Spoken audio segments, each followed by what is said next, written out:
The massive alien ship appeared over New York without warning. It hung in the sky like a dark cloud, its silver surface reflecting the morning sun. People stopped in the streets, cars screeched to a halt, and phones came out to record the historic moment. Humanity's first contact with alien life had arrived. Admiral James Thompson stood at attention in the United Nations emergency meeting room, his decorated uniform crisp despite the chaos of the past 12 hours. Around him, world leaders whispered among themselves, their faces showing a mix of fear and excitement. The room fell silent as the alien delegation entered. Lord High Commander Reed walked in first, his tall, gray-skinned form towering over the human guards. His 4 eyes scanned the room with obvious disdain, and the slight twitch of his mouth tentacles suggested something close to a smirk. Behind him, 6 other aliens followed, each wearing elaborate robes covered in glowing symbols. "We represent the Galactic Council," Reed announced, his voice translated through a floating orb beside him. "We have come to evaluate Earth's readiness to join the greater galactic community." He paused, his upper eyes narrowing. "Though I must say, our initial observations are disappointing." Thompson felt his jaw tighten, but he kept his face neutral. 20 years of military service had taught him the value of patience. The alien commander activated a hologram in the center of the room. It showed Earth's orbital defense fleet, the pride of human space engineering. "These vessels," Reed said, waving his hand through the image of an Earth battleship, "are primitive. They would not last 10 seconds against a proper military force." Nervous murmurs filled the room. Thompson watched as the UN Secretary-General tried to speak, but Reed cut her off. "Your fastest ships can barely reach your own moon in reasonable time. Your weapons are based on crude projectiles and chemical explosives, and your understanding of quantum mechanics is—" He made a sound like grinding stones that his translator didn't bother to interpret. "Well, let's just say it's adorable." Thompson stepped forward, his voice clear and steady. "With all due respect, Commander Reed, Earth has made significant progress in the last century. We've colonized Mars, established mining operations in the asteroid belt, and—" Yes, Reed interrupted, all 4 eyes rolling simultaneously. "You've managed to crawl out of your gravity well and plant a few flags." Meanwhile, the youngest civilizations in the Council were mastering dark matter drives while your kind was still fighting with swords. The alien delegation laughed, a harsh, clicking sound that made several human diplomats flinch. In the back of the room, Thompson noticed Dr. Maria White, Earth's leading quantum physicist, quietly taking notes on her tablet. Her face showed no reaction to the alien's mockery, but her fingers moved quickly across the screen. Reed's hologram changed to show one of the Galactic Council's warships. It was massive, easily dwarfing Earth's largest vessel. "This is a standard patrol craft," he said. "We have thousands like it. Your entire fleet wouldn't stand a chance against even one of these." Thompson caught White's eye across the room. She gave him the slightest nod, a prearranged signal. Under the table, he pressed a button on his phone, sending a single word to Earth's combined military command. "Begin. We appreciate your assessment," Thompson said carefully. "Earth looks forward to learning from the Galactic Council's experience." Reed's mouth tentacles twitched again. "Yes, you have much to learn. We will establish an embassy here and begin the process of bringing your world up to minimal civilized standards, though it may take centuries." As the meeting concluded and the aliens left, Thompson stayed behind. He watched through the window as their shuttle lifted off, its engine leaving no trace in the air. Soon, he thought, they would learn what humanity was truly capable of. In the hidden facilities beneath the Antarctic ice, Operation Thunderstrike was already spinning up its quantum cores. The aliens had made a critical mistake. They had shown their hand too early, and they had done it with contempt. Now Earth would show them why underestimating humans was always a fatal error. 3 kilometers beneath the Antarctic ice, Dr. Maria White stood before a massive window overlooking humanity's greatest secret, The quantum core pulsed with a deep blue light, its crystalline structure spinning slowly in its containment field. Teams of scientists and engineers moved purposefully around the facility, their faces lit by the glow of holographic displays. "How long until the weapons systems are ready?" Admiral Thompson asked, his breath visible in the cold air of the observation room. 2 weeks, Maria replied, her eyes fixed on the data streaming across her tablet. "Maybe less if we push the systems to their limit." She turned to face him. "The aliens have no idea what we've achieved down here." The facility, known officially as Research Station Deep Ice, had existed for 15 years. While the world's governments publicly focused on traditional space technology, this hidden base had pursued something far more ambitious: quantum manipulation on a scale the aliens thought impossible for primitive humans. Maria led Thompson through the testing chamber, where prototype weapons hung in specialized racks. "We've perfected the quantum destabilization process," she explained, pointing to a device no larger than a car battery. "When activated, it creates a bubble of altered space-time. Their advanced shields will be useless against it because it doesn't attack the ships directly. It changes the very nature of space around them." Thompson picked up one of the smaller weapons, surprised by its light weight. "And you're certain they won't detect these?" "Positive." Maria smiled. "We designed them specifically to appear as background quantum noise. To their sensors, our weapons will look like natural space phenomena until it's too late." Their conversation was interrupted by an alert on Maria's tablet. The quantum core's energy signature had spiked again, the 3rd time this week. But unlike previous tests, this spike was perfectly controlled.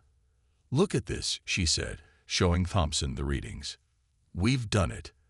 The containment field is stable at full power." She paused, her voice growing serious. "We can begin mass production whenever you give the word." Thompson nodded grimly. "The aliens have started moving more ships into orbit. They're planning something, probably thinking they can bully us into complete submission." He looked through the window at the teams of humans working below. "How many they have watching the base?" 2 observation satellites, Maria replied. "But all they see is a normal research station studying ice cores. The quantum shielding makes everything below the 1st level invisible to their scans." In the main laboratory, engineers were assembling the first batch of production model weapons. Each one looked deceptively simple, just a small black box with a few control panels. But inside, they contained technology that would change the course of human history. "We've also made progress on the defensive systems," Maria continued, leading Thompson to another section of the facility. Here, larger devices lined the walls, their surfaces covered in intricate patterns of quantum-sensitive material. Once activated, these will create a protective field around Earth that their faster-than-light drives can't penetrate. They'll be trapped in normal space, right where we want them. Thompson watched as technicians carefully loaded the first batch of quantum weapons into shielded containers for transport. Soon, these devices would be distributed to key military installations around the world, hidden in plain sight as ordinary equipment upgrades. "The aliens think we're centuries behind them," Maria said, her voice filled with quiet determination. "They see our rockets and missiles and laugh. But they don't understand human ingenuity. While they were busy mocking us, we were studying them, learning their weaknesses, and developing weapons they never imagined possible." A message flashed across the facility's main screen. "Operation Thunderstrike Phase 2 initiated. All personnel to battle stations." "It's starting," Thompson said, straightening his uniform. "They're moving their ships into attack position over Mars Colony." Maria's hand tightened on her tablet. "Then it's time to show them what primitives can do." She pressed her authorization code into the quantum core's control system. Throughout the facility, the blue light pulsed brighter, and the hidden arsenal of humanity came fully alive. The Mars colony's main dome gleamed under the red planet's morning sun. Inside the colony's control center, Governor Tom Miller watched with growing concern as 3 massive alien warships moved into attack position. The ships' dark shapes blocked out the stars, each one larger than anything humanity had officially built. "This is Lord High Commander Reed of the Galactic Council." The transmission crackled through the speakers. "Your colony is in violation of Council regulations. Surrender now, and we will be merciful." Miller looked at the hidden quantum weapon installed beneath his command console. It looked like nothing more than a simple black box, but he knew better. His hands moved to the activation sequence Admiral Thompson had taught him. "You have 5 minutes to lower your shields," Reed continued, his voice dripping with contempt. "This is merely a disciplinary action. Resist, and we will be forced to destroy your entire colony." Miller pressed the button to respond. "This is Governor Miller. We request time to evacuate our civilians." 2 minutes, Reed replied. "That's all you deserve." In the background, Miller heard the alien bridge crew laughing. He smiled slightly as he entered the final code into the quantum device. On his screen, a message flashed. "Thunder strike weapons hot. Target lock confirmed." The alien ships began charging their main weapons, energy building up in their massive cannons. Their shields sparkled with power, creating beautiful patterns against the black sky. "Time's up," Reed announced. "Since you haven't surrendered, we will now demonstrate the consequences of defying the Council." Miller took a deep breath. "Actually," he said calmly, "we'd like to demonstrate something to you." He pressed the activation button. For a moment, nothing seemed to happen. Then the space around the nearest alien ship began to twist. It was subtle at first, just a slight bending of the starlight around the vessel. The ship's shields flared brilliantly, trying to counter whatever was happening. They failed completely. The quantum weapon created a bubble of altered space-time around the ship. Inside this bubble, the laws of physics shifted just enough to tear the massive vessel apart. The alien ship didn't explode. It simply came undone, breaking into smaller and smaller pieces until nothing remained but scattered atoms. What did you do?" Reed's voice had lost all its arrogance, replaced by shock and fear. Miller didn't answer. Instead, he activated the other 2 quantum weapons. The remaining alien ships tried to retreat, their engines flaring desperately. But inside the quantum fields, their advanced technology meant nothing. One ship folded in on itself like paper in a flame. The other twisted into impossible shapes before disappearing entirely. In the silence that followed, Miller opened a channel to Earth. "Admiral Thompson, Mars colony reporting. 3 enemy ships eliminated. No damage to our facilities. The quantum weapons worked perfectly." Thompson's voice came back clear and strong. "Well done, Governor. How did our alien friends react?" "They seemed surprised," Miller said with a small smile, "though they didn't stick around long enough for a detailed discussion." Back on the alien command carrier orbiting Earth, Lord High Commander Reed stared at his tactical display in disbelief. 3 of his best ships, just gone. The energy readings made no sense. The weapons the humans had used didn't match any known technology. "Impossible," he whispered, his mouth tentacles trembling. "They're primitives. They barely understand basic space travel. They can't have weapons like this." A junior officer rushed to his side. "Commander, we're detecting similar energy signatures powering up all across Earth's surface and throughout their solar system." Reed felt real fear for the first time in his long military career. He had made a terrible mistake. They all had. They had looked at humanity's visible technology, their simple rockets and missiles, and assumed that was all they had. They hadn't considered that a species might deliberately show primitive technology while developing something far more advanced in secret. The humans had played them perfectly. Lord High Commander Reed paced on the bridge of his command ship, his clawed feet clicking against the metal floor. The massive view screen showed thousands of Galactic Council warships emerging from faster-than-light travel, their hulls gleaming in the light of Earth's sun. "The humans will pay for their trickery," he snarled, slamming his fist on the command console. "No primitive species makes fools of us and lives to tell about it. On Earth, Admiral Thompson stood in the Antarctic base's main control room, watching the alien fleet gather. The room hummed with activity as technicians monitored the growing threat above. "How many ships?" Thompson asked, his voice steady despite the tension. 3,000 and counting, a young officer reported. "They're still arriving." Dr. Maria White rushed into the room, her lab coat fluttering behind her. "Admiral, the quantum cascade device is ready." She handed him a tablet showing a complex diagram. "Once activated, it will create a chain reaction through all our quantum weapons. The effect will be devastating." Thompson studied the data. "And our own ships and bases will be safe." "Yes, we've tuned the quantum fields to recognize human technology. Our forces will be protected." Outside Earth's atmosphere, Reed addressed his gathered fleet. His voice boomed across all channels, deliberately including Earth's communications. "Attention, humans." His 4 eyes glowed with rage. "Your pitiful trick at Mars colony was impressive, I admit. But now you face the full might of the Galactic Council." He spread his arms wide, gesturing at the vast fleet. "Surrender now, and we may let some of your species survive as servants." In the Antarctic base, Thompson pressed a button to respond. "This is Admiral Thompson of Earth Defense Force. We decline your offer." His voice remained calm. "I suggest you leave our solar system while you still can." Reed's laughter filled the communication channels. "You dare threaten us? Look around you. We have enough firepower to turn your entire planet to ash." "Numbers aren't everything," Thompson replied.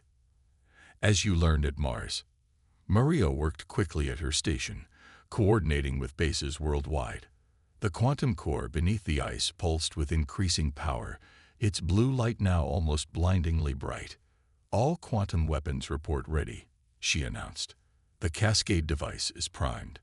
Reed's voice came again, all traces of amusement gone. "Your defiance ends now. All ships, prepare tow." "Wait," one of his officers interrupted. "Commander, we're detecting massive energy buildups all across their system." "Ignore it," Reed shouted. "They're bluffing. No primitive race cold." Thompson's voice cut through the alien commander's rant. "We tried to warn you. Remember this moment. Remember that you chose this." He looked at Maria and nodded. "Activate the cascade." Maria pressed her hand against the quantum scanner, and the device hummed to life. Across Earth and throughout the solar system, hundreds of quantum weapons activated simultaneously. Their fields began to merge, growing stronger, feeding off each other's power. In space, the alien fleet's sensors screamed warnings. The fabric of space itself seemed to ripple and twist around their ships. Reed watched in horror as the first wave of his fleet began to break apart, their advanced shields useless against the quantum distortions. "Impossible," he screamed. "Full retreat. All ships, retreat." But it was too late. The quantum cascade spread like a wave through space, catching ship after ship in its destructive field. Some vessels simply disappeared. Others twisted into impossible shapes before breaking apart. A few managed to activate their faster-than-light drives, only to find the quantum distortions had followed them into hyperspace. On Earth, Maria watched the sensor readings with a mix of awe and satisfaction. "The cascade is working better than we predicted," she said quietly. "Their entire fleet. They never had a chance." Thompson nodded grimly. "They thought quantity would overcome quality. That's always been the downfall of empires. They rely on their size and forget that sometimes the smallest opponent can have the deadliest sting." Space lit up like 1,000 suns as the battle raged across the solar system. The remaining alien ships, those that had survived the quantum cascade, regrouped near Jupiter. Their hulls showed strange twists and burns from the quantum weapons, but they were still dangerous. In Earth's orbit, Admiral Thompson stood on the bridge of humanity's new flagship, the EDS Defiant. The ship looked simple on the outside, plain gray metal with few visible weapons. But inside its hull, quantum cores hummed with power. Status report, Thompson ordered, watching the tactical display. 500 alien ships still operational, his tactical officer reported. They're forming attack groups. Looks like they're going to try a coordinated strike. Dr. Maria White worked at a nearby console, monitoring the quantum field readings. They've modified their shields, she announced. They're trying to adapt to our weapons. The alien fleet split into 3 groups, each taking a different approach vector toward Earth. Their weapons charged, filling space with an eerie purple glow. Lord High Commander Reed's voice crackled over the communication channels, strained but determined. You may have surprised us, humans, he growled, but we are the Galactic Council. We do not lose wars to primitives. Thompson smiled slightly. Launch our fighters. From the Defiant and other Earth ships, small craft emerged. They looked like normal space fighters, but each carried a miniature quantum core. The aliens laughed again, their last laugh of the battle. They send tiny ships against us, Reed mocked. This will be over quickly. The human fighters accelerated, moving in patterns that seemed random. The alien fleet fired, their energy weapons cutting through space. But the fighters were already gone, blinking in and out of existence as their quantum drives activated. Now, Thompson commanded. Each fighter created its own quantum field, small but intense. Where the fields overlapped, space itself began to tear.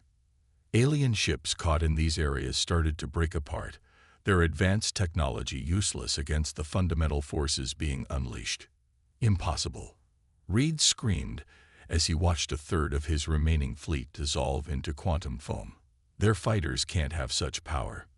Maria's voice was calm as she reported, the quantum field network is stable. Beginning Phase 2. The Defiant's main quantum core powered up, creating a massive distortion field. Unlike the earlier weapons, this one didn't destroy. It trapped. Alien ships found themselves unable to move, held in place by localized space-time anomalies. You didn't just underestimate our weapons, Thompson transmitted to Reed. You underestimated our understanding of space itself. Earth's main fleet moved in, their own quantum weapons firing with surgical precision. Each shot created a bubble of altered reality, and inside those bubbles, the laws of physics turned against the alien ships. Hulls crumpled, engines failed, and mighty warships broke apart like toys. Reed's command ship, one of the last still fighting, launched a desperate attack on the Defiant. Energy beams and plasma torpedoes streaked toward the Earth vessel. Quantum shield holding, Maria reported calmly. The attacks simply vanished into the distorted space around the ship. Send our message, Thompson ordered. All across the battlefield, every human ship and fighter broadcast the same words. This is humanity's solar system. You are not welcome here. The remaining alien ships tried to retreat, but the quantum fields had trapped them in normal space. Their faster-than-light drives sparked and died, useless against human technology. How? Reed's final transmission was barely a whisper. How did primitives defeat us? Because, Thompson replied, sometimes the best technology is the one your enemy doesn't know you have. Goodbye, Commander. The Defiant's main quantum cannon fired once. Reed's massive command ship twisted in impossible ways before vanishing completely, taking the alien commander with it. Around the solar system, the last pockets of resistance fell quickly. The Battle of Sol was over, and humanity had won. The species that the Galactic Council had laughed at now stood victorious among the wreckage of their fleet. The remains of the alien fleet drifted in space, twisted chunks of metal scattered across Earth's solar system.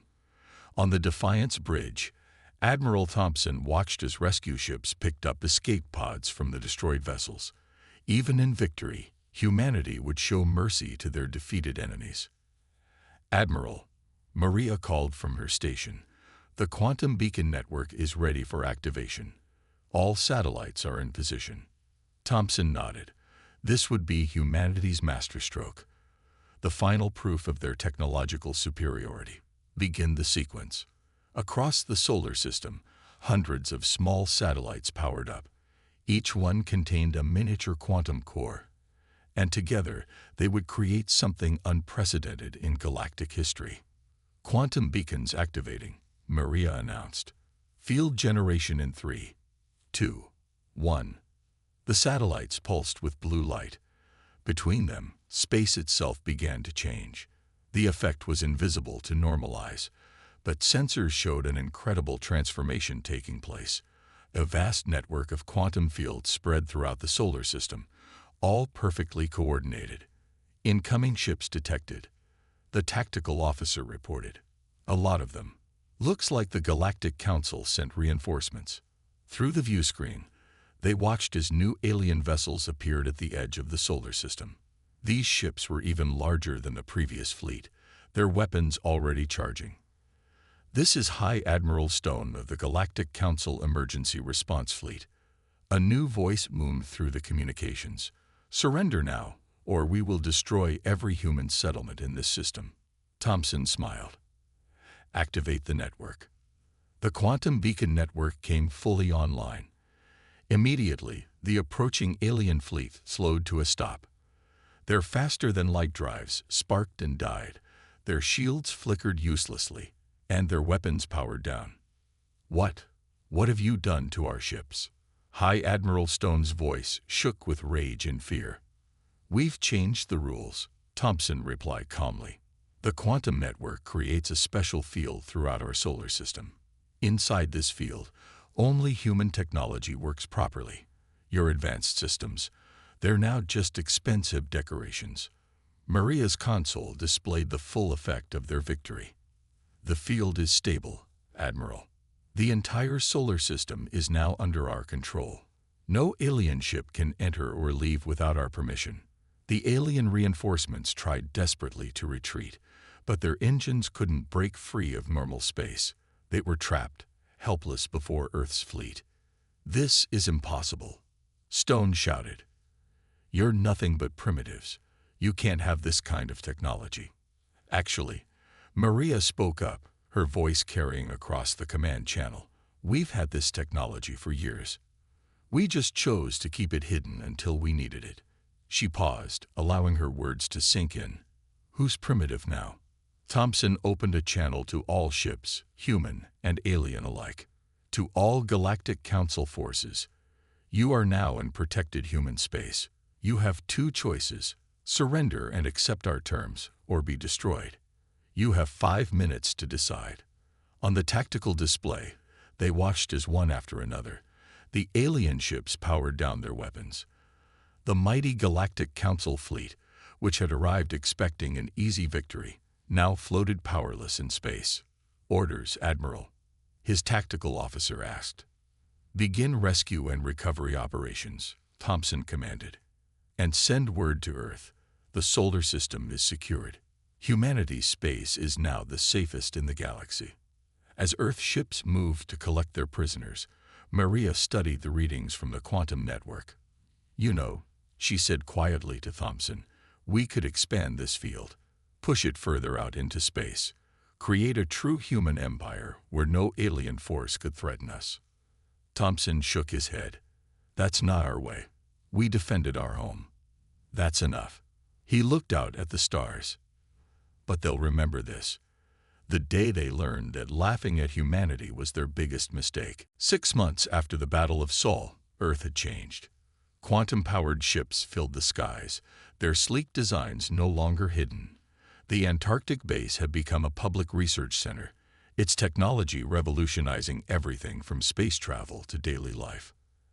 Admiral Thompson stood in the new Earth Defense Headquarters, built atop Mount Everest. Through the quantum-reinforced windows, he could see both the curve of Earth below and the stars above. Dr. Maria White worked at a nearby console, monitoring the network of quantum beacons that protected their solar system. The last prisoner exchange is complete, Maria reported, looking up from her screen. The Galactic Council has returned all human captives from their worlds. They're being checked at the Mars Medical Facility now. Thompson nodded. And our terms? Accepted in full. The Council acknowledges Earth's independence and our control of the solar system. They've also agreed to share their technological database as compensation for their attack. A young officer rushed into the room.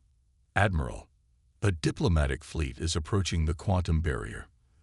They're requesting permission to enter." On the main screen, 5 alien ships waited at the edge of Earth's space. They were smaller than the warships from before, decorated with peaceful symbols. Their weapons were powered down, not that they would work inside the quantum field anyway. "Let them through," Thompson ordered, "but keep the quantum dampeners active. I want their ships running on basic power only." The alien vessels crossed the barrier, their advanced systems automatically shutting down as they entered Earth's protected space. As planned, they could only use their simplest equipment, a reminder of who now held the real power. The alien delegation arrived at the headquarters via shuttle. The new Galactic Council representatives looked very different from Commander Reed. They walked with heads bowed, their formal robes plain and simple. No more glowing symbols or displays of arrogance. "Honored Admiral Thompson," the lead delegate spoke, his translator using a respectful tone. "We come seeking a permanent peace treaty with Earth." Thompson gestured for them to sit. "We're listening. The Council has reconsidered its position on primitive species." The delegate continued. "We understand now that appearances can be deceiving. Earth will have a permanent seat on the Galactic Council with full voting rights." Maria smiled slightly. How quickly the mighty had changed their tune when faced with superior technology. "There's more," another delegate added quickly.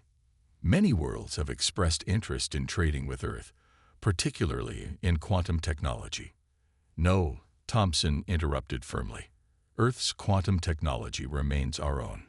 We will trade in other areas, but our primary defense stays with us." The delegates nodded quickly, unsurprised. They had expected this answer.